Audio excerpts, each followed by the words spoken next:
মুন্সিগঞ্জের মিরকাদিমে জমজমাট মাছের হাট ডাকে বিক্রি হচ্ছে ইলিশ। রোজায় ১ কেজি ওজনের ইলিশ বিক্রি হচ্ছে ২৫০০ টাকায়, আর সোয়া কেজি ওজনের ইলিশের কেজি ৩০০০ টাকা।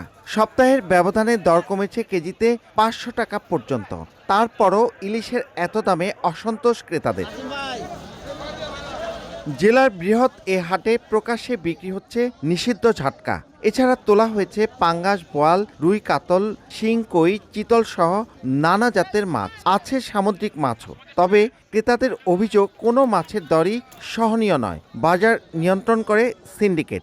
প্রচুর দাম মনে হচ্ছে সবকিছু। রমজান মাস তো সিন্ডিকেটের কারণে একটু দাম বেশি। অভিযোগ অস্বীকার করে আড়ত সমিতি বলছে, হাটে মাছ আনা নেয়ায় নানা সমস্যা থাকলেও বিক্রি হচ্ছে সুলভ মূল্যেই। রাস্তার সমস্যা, লঞ্চ ঘাটের নদী নাব্যতার সমস্যা, বালু ভরে ভরাট হয়ে গেছে, যার জন্য লঞ্চ ভিড়ে না এবং সেই জন্য পর্যাপ্ত পরিমাণ মাছ আসে না।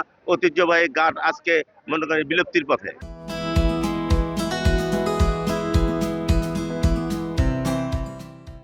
শতাব্দী প্রাচীন ধলেশ্বরী তীরের এই হাটে মাছ আসে অন্তত ১৫ জেলা থেকে, আর ২ থেকে ৩ ঘন্টায় বিক্রি হয় প্রায় কোটি টাকার মাছ।